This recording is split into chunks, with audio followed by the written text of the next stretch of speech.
नमस्कार. आपली मुंबईमध्ये आपलं स्वागत. सुरुवातीला एक नजर महानगरातल्या घडामोडींवर. घरातून पळून गेलेल्या आणि रेल्वे स्थानकांवर राहणाऱ्या लहान मुलांना पुन्हा कुटुंबात आणण्याचं काम समतोल फाउंडेशन ही संस्था करते.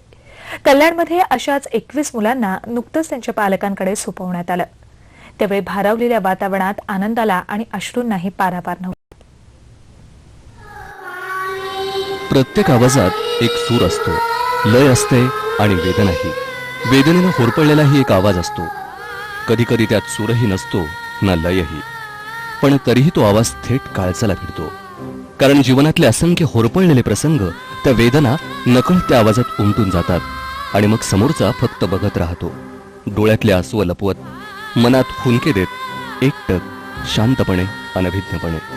कुठल्या तरी संध्याकाळी वैतागून अविचारातून घरातून बाहेर पळून गेलेली ही मुलं, भटकली, भरकटली, रस्त्यावर तर कधी स्टेशनावर झोपलेली, कधी काहीतरी चोरून खायला मिळवलेली, तर कधी उपाशीपोटी रस्त्याच्या कडेला ग्लानी येऊन पडलेली. तेव्हा ना डोक्यावर आईचा मवाळ हात असतो, ना कुठे होताच इतका वेळ असे दरडावून विचारणारा वडिलांचा आवाज.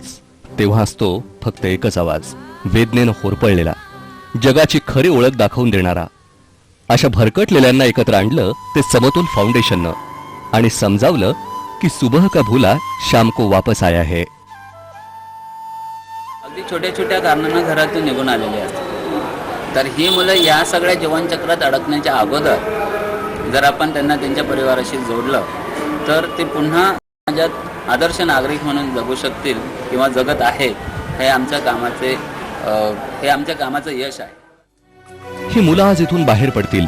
शाळेत शिकवलेले संघर्षाचे धडे आता त्यांना खरोखर समजतील. भूतकाळ विसरायचा असतो, पण वाट्याला आलेल्या अवहेलना कायम मनात ठसवायच्या असतात. कारण तीच आग लढण्यासाठी बळ देते.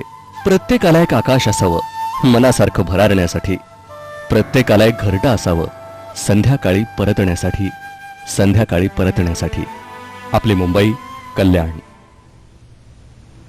महानगरातल्या इतर घडामोडींपूर्वी घेऊयात थोडी विश्रांती.